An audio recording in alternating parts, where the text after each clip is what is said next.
Hey y'all, so I've been seeing variations of this question a lot in my comments on the last video, and I think it's both a really fair question and also a really, really important one, so I wanted to hop on and answer it for you guys really fast. So the short answer is no. The emails that you're getting from the Harris Victory Fund are not just about campaign debt. In fact, they're about something completely different from that, something that's really, really important.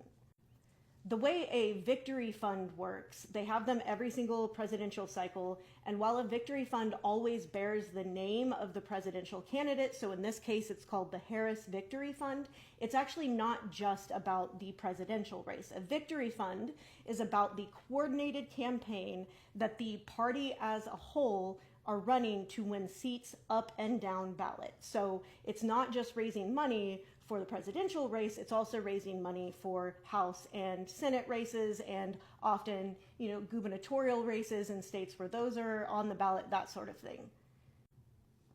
Right now, there are 5 House races and 1 Senate race that are still uncalled across the United States. The reason that they're still uncalled is those races still have ballots left to count, and the voting margin is so razor thin that they cannot say for absolute certain whether the Democrat or the Republican won that seat.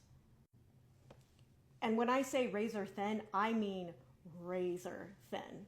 Okay, one of the House races that's still uncalled, the Democrat is currently leading by 36 votes. Not 3,600, not 36,000, 36 votes, with 91% of the ballots in that district counted. These races now have national level importance, not just importance for the people in those districts.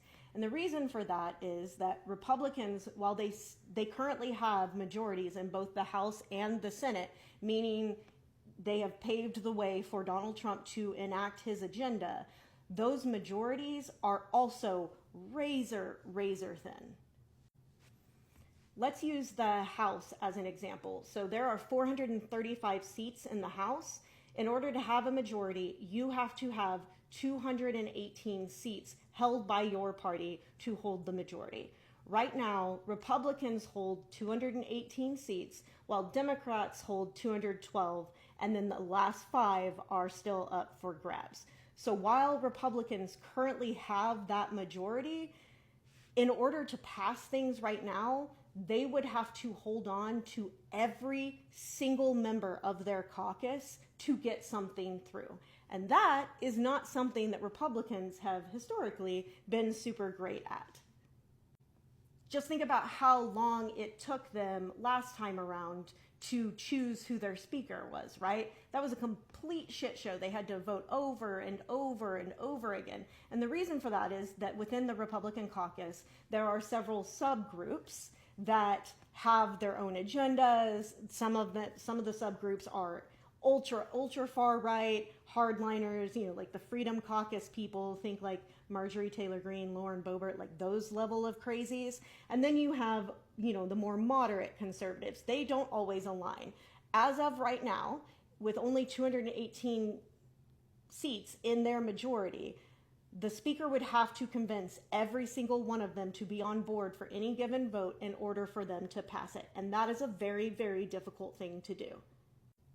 So the more of those remaining 5 seats in the House that Democrats can hold on to, the harder they make it for Republicans in the House to pass legislation, which means the harder they make it for Donald Trump to enact his incredibly dangerous agenda and harm the United States and harm the American people. So right now, when you donate to the Harris Victory Fund, what you are donating to is efforts in those states, in those districts, to make sure that every ballot is being counted. In states that offer the opportunity to cure your ballot, which means if they find that there's an issue with your ballot, like your signature doesn't exactly match, or there's an address issue or something like that, curing means they give you an opportunity to correct that issue by a certain deadline so that your vote can still count.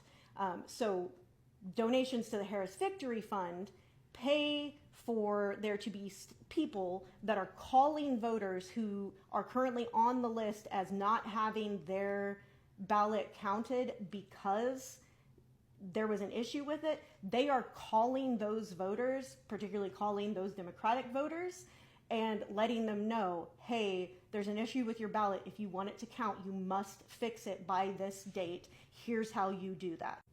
So the money that comes in right now to the Harris Victory Fund will help determine how many of those 5 remaining House seats and 1 remaining Senate seats Democrats hold on to, which will have a massive impact over the next several years on how much of Donald Trump's agenda, how much of Project 2025 they are actually able to push through.